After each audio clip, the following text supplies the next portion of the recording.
कर सकते हैं, और यदि पब्लिक प्लेस पर यदि एंक्रोचमेंट किया गया है तब तो वो अवैधानिक है और वो गिराया भी जा सकता है। तो ये सब प्रावधान इसमें मुद्दे की बात ये है। हो रही है कि वो जो नहर है, 4 किलोमीटर हम्म। लंबी नहर है। और रायपुर क्योंकि ओके। छत्तीसगढ़ का सबसे ज्यादा बड़ा और डेवलप एरिया है, और हम्म। सारे रिहायशी और पॉश इलाके हम्म। जहां से ये नहर गुजर रही है, ओके।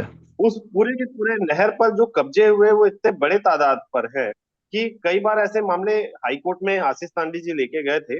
वहां से हम्म। डायरेक्शन भी हुआ, डायरेक्शन के बाद अवमानना भी लगी, लेकिन डिपार्टमेंट की तरफ से कोई एक्शन नहीं लिया जा रहा है, कोई कार्रवाई नहीं की जा रही है। तो ऐसे मामले में क्या हो सकता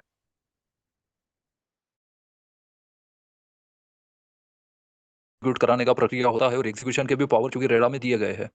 तो पहली बात तो है कि रेरा के ऑर्डर को अपीलेट ट्रिब्यूनल में चुनौती दी जा सकती है, और फिर भी ना हो तो अवमानना की कार्रवाई भी इसमें की जा सकती है। तो रेरा क्या रिकमेंडरी एजेंसी है कि कुछ इसमें एग्जीक्यूशन भी नहीं नहीं, करती है? रेरा को बहुत पावर्स है, ये है तो गवर्नमेंट की ही है, सेंट्रल या स्टेट गवर्नमेंट के अंडर में आती है। और इसके ऊपर फिर एपेलेट ट्रिब्यूनल है जो एक तरह का जुडिशियल ये है। तो रेरा को भी पावर्स है पेनल्टी वगैरह लगाने के, सिविल पावर्स है उनको। और इसमें फिर जो क्रिमिनल ऑफेंस जब हो जाता है तो फिर वो एपेलेट ट्रिब्यूनल के सामने जाता है। तो इस तरह से दोनों ही तरह के कोर्ट इसमें, स्पेशल कोर्ट जिसको हम कह सकते हैं, या जो एडजुडिकेटरी बॉडीज है, ये स्थापित की गई है ताकि इसमें टाइम बाउंड तरीके से निर्णय हो सके। और दोनों के लिए लिमिट 60 दिन है, ये हमने देखा है।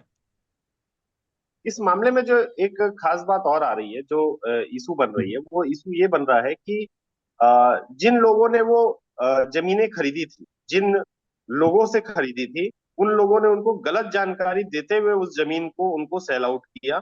और वो लोग अब जो है उनके अगेंस्ट जाने की जगह अपने आप को एक पीड़ित बताकर अपने आप को प्रेजेंट कर रहे हैं। तो ऐसे मामलों में क्या होना चाहिए, और इस पर एग्जीक्यूशन बॉडी एक्चुअली कौन होगी? ये तो केस में जो इन लोगों के जो प्लीडिंग्स होते हैं, है ना, किसने क्या पिटीशन फाइल किया, किसने क्या काउंटर दिया, किसने क्या रिजॉइंडर दिया, तो उसका देखकर केस टू केस पता लगाया जा सकता है कि उन्होंने जो दिया वो सही दिया या नहीं दिया। फिर इसमें एविडेंस भी होता है, एविडेंस में हर पार्टी की एग्जामिनेशन ली जा सकती है। तो अपने अपने वकील भी वो रख सकते हैं, और उसका जो एग्जामिनेशन होता है, क्रॉस एग्जामिनेशन होता है, ये सब लिया जा सकता है। तो उसके बाद इसमें निर्णय लिया जा सकता है। इंडिविजुअल केस पर कमेंट करना तो मुश्किल है, लेकिन उस केस के मेरिट्स जो होते हैं उसके आधार पर निर्णय लिया जा सकता है। ये तो हर पार्टी का राइट है अपने अपने को रिप्रेजेंट करने का। अगर बिल्डर्स अपने आप को रेरा में पंजीयन ना कराए, तब हम क्या तब कर तो सकते हैं? तब तो तब तो इसमें पेनल्टी दी हुई है, स्टैंडर्ड पेनल्टी है जो इसमें दिया है। सेक्शन 3 और सेक्शन 4 में पंजीयन है, तो इसमें रेरा को कंप्लेंट की जा सकती है, और रेरा इस मामले में पेनल्टी कर सकता है। क्योंकि जैसे रायपुर में मेरे ध्यान पे जैसे आ रहा है, हमारे आसपास में कई सारी कॉलोनी और बिल्डिंग्स डेवलप्ड हैं जो रेरा से नहीं है, ना ही उनको निगम से कोई सर्विसेज मिल रही है। उन लोग अनाधिकृत हम्म। तौर पे अपने जो सीवरेज लाइन है वो निगम की लाइन पे ऐड कर दिए हैं। हालांकि वो सब हम्म। जानते हैं कि वो सीवरेज हो या जितनी भी फैसिलिटी है वो अनाधिकृत तौर पे इस्तेमाल कर रहे हैं, क्योंकि वो हम्म। किसी भी तरीके से वो मास्टर प्लान का हिस्सा नहीं। जो डेवलपमेंट एजेंसी जो डिजाइन करी है शहर को, उसका हिस्सा हम्म। नहीं। हम्म। कहीं ना कहीं डिजाइन या ड्राइंग में कुछ डिस्प्यूटेड कंडीशन है, लेकिन उसके बावजूद भी वो लोग रेरा में पंजीयन नहीं करा रहे हैं। तो इस पर जैसे हम चूंकि उससे जुड़े हुए नहीं है, तो क्या हम इस पे कुछ कर सकते हैं रेरा के जरिए?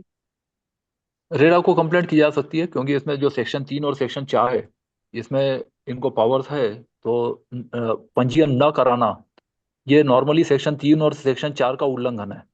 तो इसलिए सभी को, एजेंट्स को भी और जो बिल्डर्स है, प्रमोटर्स, इनको भी पंजीयन कराना जरूरी है। और इसमें जो पेनल्टी है वो भी हमने देखा कि सेक्शन 3 का यदि वायोलेशन हो, कि प्रमोटर यदि कॉन्ट्राविन करता है, प्रमोटर मतलब बिल्डर, तो फिर ये प्रोजेक्ट कॉस्ट का 10% तक पेनल्टी हो सकती है। और यदि प्रमोटर है वो ऑर्डर फॉलो नहीं करता है तो फिर इसमें कैद भी हो सकती है 3 साल तक की।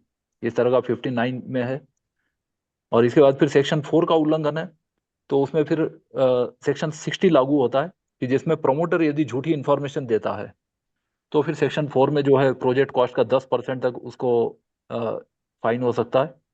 और यदि 62 है, तो इसमें जो रियल इस्टेट एजेंट है वो यदि कॉम्प्लाई नहीं करता है सेक्शन 9 और 10 का, क्योंकि एजेंट भी अपना पंजीयन नहीं कराते कई बार, तो एजेंट के मामले में सेक्शन 62 लागू होता है। और इसमें 10 1,000 रुपए प्रतिदिन की तरह से इसमें पेनल्टी हो सकती है, subject to maximum of 5% of the project cost. ये इसमें प्रावधान है।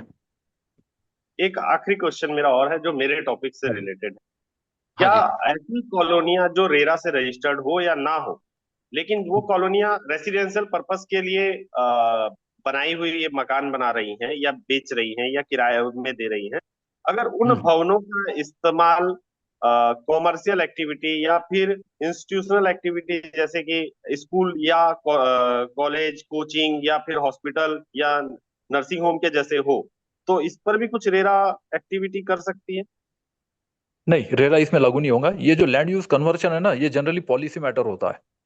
कमर्शियल लैंड है या जो ये जो डोमेस्टिक अपना जो रेसिडेंशियल लैंड है, तो एग्रीकल्चर लैंड है, नॉन एग्रीकल्चर है, तो ये नहीं, जो मैंने कन्वर्शन इसलिए होता है, मैंने इसीलिए ये कहा कि वो पावर में। रेसिडेंशियल पर्पस के लिए वो कॉलोनी डेवलप्ड है या वो मकान डेवलप्ड है जिन मकानों पे या भवनों में इस्तेमाल कॉमर्शियली या इंस्टीट्यूशनल वे में हो रहा है, हम्म।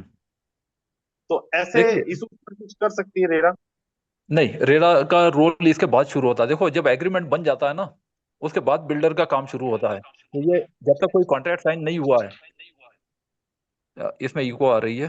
हेलो, मेरा तो एक ही स्पीकर ऑन है। हाँ, ओके। तो इसमें जो लैंड यूज कन्वर्शन है ना, ये पॉलिसी मैटर है और सेंट्रल और स्टेट गवर्नमेंट को पावर है।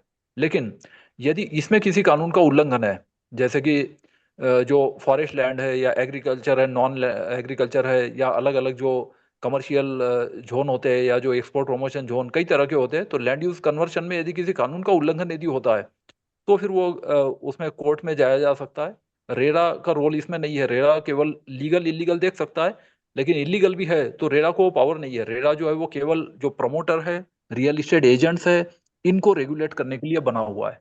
तो ये इसका मेन ऑब्जेक्टिव है। मतलब एग्रीमेंट हो जाने के बाद जब पैसा दे देता है अपना अलॉटी, उसके बाद इनका रोल शुरू होता है कि वो जो एग्रीमेंट है, फिर वो ये सब देखेगा ऑफ कोर्स कि प्लान के मुताबिक है कि नहीं है, रजिस्ट्रेशन हुआ है कि नहीं है, टाइम के अंदर कंप्लीट किया गया है कि नहीं। तो ये सब चीजें हो सकता है, ये वो देख सकते हैं।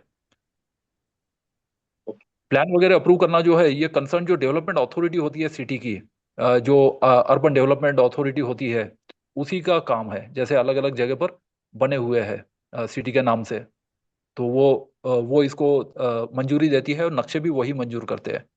जैसे मैंने एग्जांपल दिया कि जो अर्बन डेवलपमेंट अथॉरिटी है, या से Lucknow development authority, Mussoorie Dehradun development authority, तो ये जो है वो प्लान को मंजूरी देती है।